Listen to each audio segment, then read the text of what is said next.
বৃষ্টি অব্যাহত উত্তরবঙ্গে, সমস্যায় উত্তরবঙ্গবাসী।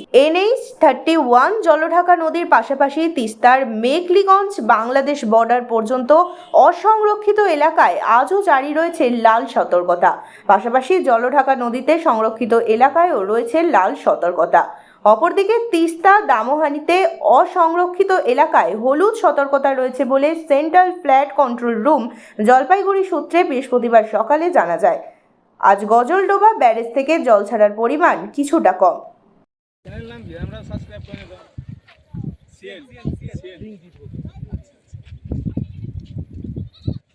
সত্যি পরিস্থিতি খারাপ হয়ে যাবে না, একদম ওই সাইডে তার মানুষের খুব প্রবলেম। হ্যাঁ দেখো না, গেল বছর সুশান্ত স্যারের সাথে তো আমি ছিলাম। হ্যাঁ বলুন। 12টা কাল জানি 4.40। আচ্ছা রাইডার 1। হ্যাঁ 444 ছিল। হ্যাঁ আচ্ছা রাইডার 2 45 1155 সংকোচ।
সমস্যা হচ্ছে আমাদের পার হবিনগর গোবিন্দপুর মহেশপুর অঞ্চলে ঠ্যাংভাঙ্গা আর পার হবিনগর মৌজার প্রায় 600 বিঘা একর জমি প্রতি বছর ধান নষ্ট হয়ে যাচ্ছে এবং নদীর পার ভেঙে যাচ্ছে। নদীর পার ভেঙে আমাদের এখানে প্রায় 100 ঘর লোক আছে। প্রতি বছর জমি পিছিয়ে যাচ্ছে, বাড়ি পড়ে যাচ্ছে, এদিকে জমি নষ্ট, ঘর সরাতে হচ্ছে প্রত্যেক বছর। এতে আমাদের ক্ষতি হচ্ছে। এখানে আমাদের হাট বাজার বন্ধ হয়ে গেছে। হাট বাজার বন্ধ হয়ে এখান থেকে রাস্তা প্রায় এই যে এটুকু জায়গা ভাঙতে এখানে চলে আসলো। হ্যাঁ রাস্তা ভেঙে গেছে। হ্যাঁ রাস্তা ভেঙে গেছে। কি কারণে? এখানে ফাটল ধরছিল, নদী মানে সরে যাচ্ছে, ধস নেমে যাচ্ছে নদীতে। ধসের জন্যই এখানে বাঁধ বলি। এর আগে বাঁধা হয়েছিল এখানে, সে বাঁধও থাকেনি। এখানে কংক্রিট না করলে থাকবে না এখানে। আমাদের এডুকেশন ডিপার্টমেন্টে আমাদের 5 বছর থেকে অ্যাপ্লিকেশন করা হয়েছে। সে এরা ইনকোয়ারি করেছে, এবারও আসছিল, গতবারও আসছিল, মেজারমেন্ট করেছে, কিন্তু কাজ এখন শুরু করেনি। তারা আশ্বাস দিয়েছে কাজ শুরু করবে, এখন কবে শুরু করবে সেটা। ভাঙনের ফলে কি সমস্যা হয়েছে? ভাঙনের ফলে আমাদের এ মাঠে 300 বিঘা ধান লাগানো হয়ে গেছিলো, 300 একর। সে জমি নষ্ট হয়ে গেলো, বিছান টিছান সব নষ্ট হয়ে গেলো। আমরা হাট বাজার যেতে পারছি না, ছেলে মেয়েরা স্কুল কলেজে যেতে পারছে না, পুরোপুরি বন্ধ একবার। প্রাইভেট টিউশন সব বন্ধ। আতঙ্ক রয়েছে। হ্যাঁ আতঙ্ক রয়েছে। যে কোনো মুহূর্তে যে ফাটল ধরেছে এখানে, যে কোনো মুহূর্তে এখানে ভেঙে গেলে আমাদের এখানে এই বাড়িটাও নষ্ট হয়ে যাবে। ওখানে ভিতর দিকে আরও ভাঙা আছে, ওখান দিয়ে আরও জল যাচ্ছে, ওখান দিয়েও ভাঙার আশঙ্কা আছে। হ্যাঁ, এটা জায়গার নাম এবং আপনার নাম? আমার নাম বিদ্যুৎ কুমার বিশ্বাস। এই জায়গার নাম? এই জায়গা হচ্ছে ঠ্যাংভাঙ্গা মৌজা, এটা কুটিবাড়ি মৌজা, ঠ্যাংভাঙ্গা গ্রাম এটা। এরপরে পারহবিনগর, এরপরে এই বাড়িটার পরেই পারহবিনগর মৌজা, পারহবিনগর গ্রাম। তা পারহবিনগর গ্রামের লোক সংখ্যাই বেশি এখানে। ঠ্যাংভাঙ্গার এখানে মাত্র 3টা বাড়ি আছে এই মৌজায়। আর পরপর এই পারহবিনগর আর মহেশপুরের এটা হলো বর্ডার, 2টা মৌজার বর্ডার এটা। কত লোকের বসবাস? এখানে মোটামুটি 400-500 ঘর আছে, এখানে 400-500 ঘর লোক আছে এখানে। এই যে পুরোপুরি বিচ্ছিন্ন? হ্যাঁ, পুরোপুরি বিচ্ছিন্ন। আমাদের এখানে নৌকার সংখ্যাও নাই এখন বর্তমানে, খুবই সমস্যা। প্রাইভেট টিউব সব বন্ধ। প্রশাসনের লোক এসেছিল? প্রশাসনের লোক বলতে মালদা এডুকেশন থেকে লোক আসছিল, বিডিওর লোক আসেনি সেরকম। বিডিওকে কালকে দরখাস্ত করা হয়েছে গতকাল। আপনার নাম? আমার নাম বিদ্যুৎ কুমার বিশ্বাস। এখানে কি সমস্যা আছে, অনেক দিন থেকে এই নদী বানটা হওয়ার কথা, কিন্তু হয় না। এখান থেকে অনেক জায়গা ভেঙে গেছে আমাদের এখানে, ভেঙে যে এখানে জল হয়ে আমরা খুব আতঙ্কে আছি। তাও প্রশাসন আমাদের কোনো দিন আমাদের হেল্প করেনি, কিন্তু দেখাশোনাই করলো না, এর করছে। এখন কি পরিস্থিতি রয়েছে? এখন তো আমরা এখনো ভয়ে এখানে আছি। এখন কি করব, আমরা তো ছোট ছোট নৌকা আছে, ওগুলো দিয়ে আমরা এই ডাঙ্গি থেকে একটু একটু জল আনছি, ওগুলোই খাচ্ছি। সরকার তো আমাদের কোনোই করে না, হেল্প করে না।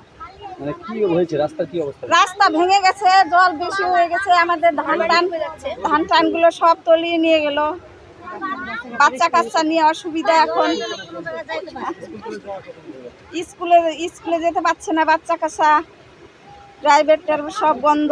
কি চাইছেন এখন আমাদের খুব দরকার, আমাদের নদী বানটা হয়ে যাক বর্ডার দিয়ে। আপনার নাম? আমার নাম সরস্বতী বিশ্বাস। এই যে আমরা পারহবিনগরের গ্রামের বাসিন্দা, আমরা এই যে এখানে আমরা সবাই আছি। তো আমাদের এখানে বন্যার সময় আমাদের খুব অসুবিধা। তো এই যে জল দেখছেন আপনারা, যে জলে ডুবে যাচ্ছে, আমাদের এখানে অনেক বাড়িঘর ভেঙেছে। তো এই জন্য আমাদের সরকারের কাছে অনুরোধ, আমাদের যাতে এই পারহবিনগরের নদীটা বর্ডার দিয়ে বেঁধে দেয়, টাঙ্গন নদীটা। তো না হলে আমাদের এই যে জলের পরিস্থিতি বেড়ে যাচ্ছে, আমাদের আজকে রাতেও এরকম হতে হবে, বাড়িঘর ছেড়ে ডাঙ্গিতে যেতে হবে।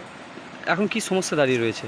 এখন সমস্যা এই যে আমরা সবাই ভয়ের আতঙ্কের মধ্যে আছি। এই যে বাচ্চা কাচ্চা অনেক আছে, ওরা স্কুল প্রাইভেট যেতে পারছে না, ওদের ক্ষতি হচ্ছে। প্লাস এই যে জলের জন্য এরাও ভয়ে বাড়ি থেকে বেরোতে পারছে না, অনেক বাচ্চার ক্ষতি হচ্ছে। যারা সাঁতার জানে না জলের দিকে নেমে যাচ্ছে, ডুবে বাচ্চারা মারাও যাচ্ছে। এই পরিস্থিতি আমাদের এখানে। তো সরকারের কাছে এটাই অনুরোধ, যাতে আমাদের এই টাঙ্গন নদীটা যদি বর্ডার দিয়ে বেঁধে দেয়, আমাদের অনেক সুবিধা হবে গ্রামবাসীদের। যোগাযোগ ব্যবস্থা, এই যে যারা ডাঙ্গিতে আছে তারা আসছে, দেখাশোনা করছে, যা পারছে একটু আসছে, দেখে যাচ্ছে, কিন্তু ওইভাবে কোনো হেল্প পাচ্ছি না। প্রশাসনের লোক এসেছিল? প্রশাসনের লোক এখনো আসেনি, আমরা এই পরিস্থিতিতেই আছি জলের মধ্যে। খাবার জলের ব্যবস্থা কি রয়েছে এখানে? খাবার জল এখন ডাঙ্গি থেকে আনা হচ্ছে, তো ওইভাবে এখন জলের অবস্থা নিয়ে খাওয়া দাওয়ার এখানে জলের সমস্যা খুব। আর এই যে ধান টান সব আমাদের ডুবে গেছে, আমাদের খাওয়া দাওয়ারও ওরকম ভাবে কোনো কিছু নেই। আপনার নাম? আমার নাম সীমা শিকদার।